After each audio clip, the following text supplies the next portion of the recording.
नमस्कार, ताईच्या किचनमध्ये आपले सर्वांचे स्वागत आहे। नवरात्रीचे उपवास चालू आहेत आणि आज आपण असा उपवासाचा पदार्थ बनवणार आहे की उपवास न धरणारे सुद्धा उपवास धरतील, म्हणजेच खमंग खुसखुशीत उपवासाचे थालीपीठ। उपवासाचे थालीपीठ बनवण्यासाठी आपण हे पाऊण कप भगर म्हणजेच वरीचे तांदूळ घेतलेले आहेत आणि तशाच सेम वाटीने मोजून पाव कप साबुदाणा घेतलेला आहे। आता आपल्याला भगर आणि साबुदाणा दोन्ही मिक्सर मध्ये बारीक करून घ्यायचे आहेत, म्हणजे यांचे पीठ करून घ्यायचे आहे। अशा प्रकारे मी साबुदाणा आणि भगरचं बारीक पीठ करून घेतलेलं आहे, म्हणजेच प्रीमिक्स तयार करून घेतलेलं आहे। असं प्रीमिक्स तुम्ही एकदम जास्त प्रमाणात करून पण ठेवू शकता, म्हणजे तुम्हाला कधीही उपवासाचं असं थालीपीठ किंवा उपवासाचा डोसा वगैरे करायला उपयोगी पडू शकतो। हे प्रीमिक्स आता आपण ताटात काढून घेऊयात। आता आपल्याला ह्या 7 ते 8 हिरव्या मिरच्या मी ज्या घेतलेल्या आहेत त्या आणि 1 इंच अद्रक हे मिक्सरला बारीक करून घ्यायचं आहे। याऐवजी तुम्ही लाल तिखट पण उपवासाचं वापरू शकता। आता आपण थालीपीठाचं कणिक मळून घेऊया। ताटात आपण हे भगर आणि साबुदाण्याचं पीठ घेतलेलं आहे। त्यात आपल्याला हे अर्धी वाटी भाजलेल्या शेंगदाण्याचं जाडसर कूट घालायचंय आणि आपण मगाशी जे हिरवी मिरची आणि अद्रकची पेस्ट करून घेतले, बारीक करून घेतले, ते चवीनुसार मीठ घालायचं आणि हे मी 1 चमचा जिरे असे थोडे कुटून घेतलेले आहेत, भाजून कुटून घेतलेले आहेत। तुम्ही जर उपवासाला जिरे खात नसाल तर तुम्ही स्किप करू शकता। आणि 2 चमचे आंबट दही घालायचंय, त्यामुळे थालीपीठ एकदम असे खुसखुशीत होतात। दही नसेल तर तुम्ही लिंबाचा रस पण घालू शकता। यात आता आपण हे 2 मध्यम आकाराचे उकडलेले बटाटे किसून घालायचे आहेत। तुम्ही मॅशरने मॅश पण करून घेऊ शकता।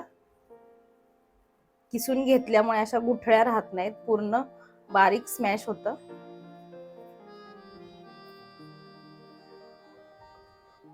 बटाट्याने असं थालीपीठाच्या पिठाला एकदम असं छान बाइंडिंग येतं, त्यामुळे बटाटे उकडूनच घालायचे आहेत। बटाटा किसून घेतलेला आहे। आता आपण हे सैलसर थालीपीठचं पीठ मळून घ्यायचं आहे। आपल्याला ह्या उकडलेल्या बटाट्यात आणि जे दही टाकले त्याच्यातच हे पीठ आधी मळून घ्यायचंय। पाणी आधी घालायचं नाही अजिबात। जर आपल्याला घट्टसर वाटलं तरच थोडंफार पाण्याचा वापर करायचा आहे। कोणतीही पूर्व तयारी न करता, म्हणजेच साबुदाणा वगैरे असं भिजत न घालता हे असं मस्त थालीपीठ तयार होतं। सर्व जिन्नस छान असे मिक्स करून मी छान पीठ मळून घेतलंय, पण पीठ असं थोडंसं कोरडं वाटतंय आणि आपल्याला असं सैलसर पीठ मळायचंय, त्यामुळे मी आता थोडंसं 1-2 चमचे पाणी घेते आणि पीठ असं सैलसर तयार करून घेते। थोडं थोडं पाणी लागेल तसं घ्यायचं। पीठ माझं मळून झालेलं आहे, तुम्ही बघू शकता असं सैलसर पीठ मळलेलं आहे।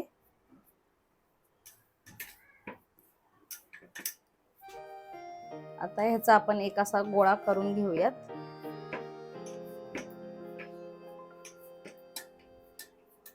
आणि हे पीठ आपल्याला 10 मिनिटांसाठी झाकून भिजायला ठेवायचं आहे, कारण साबुदाणा आणि भगर हे भिजवलेले नाहीयेत, त्यामुळे जास्त ठेवायचं नाही, फक्त 10 मिनिटच ठेवायचे। 10 ते 15 मिनिटं झालेली आहेत। पीठ चांगलं मुरलेलं आहे, थोडंसं घट्ट झालंय। आपण थोडासा आता त्याला पाण्याचा हात लावून घेऊयात।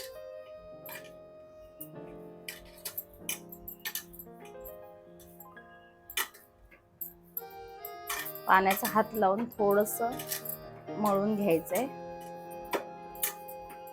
आता आपण थालीपीठ थापायला घेऊया।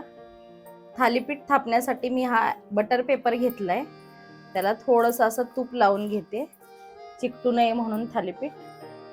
तुम्ही बटर पेपर ऐवजी केळीचं पान घेऊ शकता किंवा कपडा ओला करून घेऊ शकता.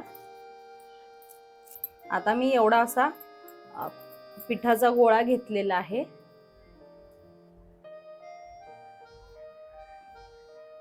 तो आपण असा थापून घ्यायचा आहे. हात ओला करून घ्यायचा आहे पाण्याने आणि असा व्यवस्थित थापून घ्यायचा आहे. जास्त पातळ पण नाही आणि जाड पण आहे असं थालीपीठ आपल्याला थापायचं आहे. मध्ये मध्ये पाण्याचा हात घेत घेत आपल्याला हे थालीपीठ थापायचं आहे, कारण हाताला ते चिकटतं पीठ, त्यामुळे थापता येत नाही. अशा प्रकारे मी थालीपीठ थापून घेतलेलं आहे. आता याला असे आपल्याला मध्ये होल करून घ्यायचे. इथे मी गॅसवर पॅन गरम करून घेतलेला आहे आणि त्याला पण आपण हे पहिलंच थालीपीठ आहे त्यामुळे थोडं तूप लावून घेणार आहोत.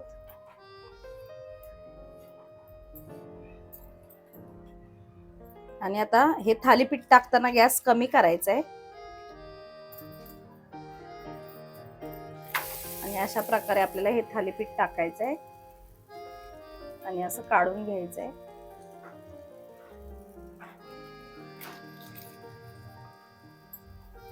गॅस आपल्याला आता मध्यम करायचा आहे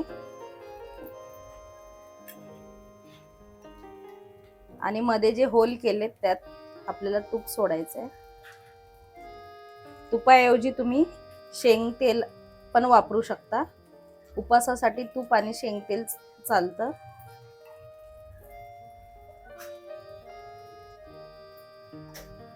आणि सर्व बाजूनी थोडंसं तूप टाकून घेते मी. हे आता आपल्याला खमंग असं भाजून घ्यायचं आहे मध्यम गॅसवर. थालीपीठ असं बाजूनी सुटायला लागलेलं आहे आणि असं थोडंसं खरपूस दिसायला लागलंय. आता आपण पलटून बघूयात भाजलंय का. तुम्ही बघू शकता असं मस्त खरपूस भाजलेलं आहे. आता पलटल्यावर पण आपण बाजूनी जरा तूप सोडूया आणि मध्ये पण होलांमध्ये सोडूयात तूप.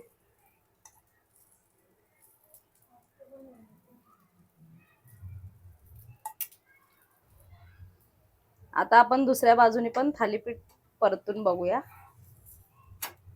दुसऱ्या बाजूने पण छान असं खमंग भाजलेलं आहे. आता आपण हे सर्विंग प्लेट मध्ये काढून घेऊया.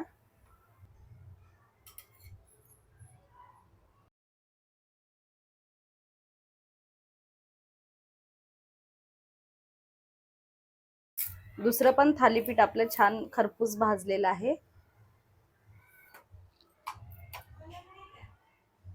तुम्ही हे दह्यासोबत किंवा शेंगदाण्याच्या उपासाच्या चटणी सोबत सर्व करू शकता.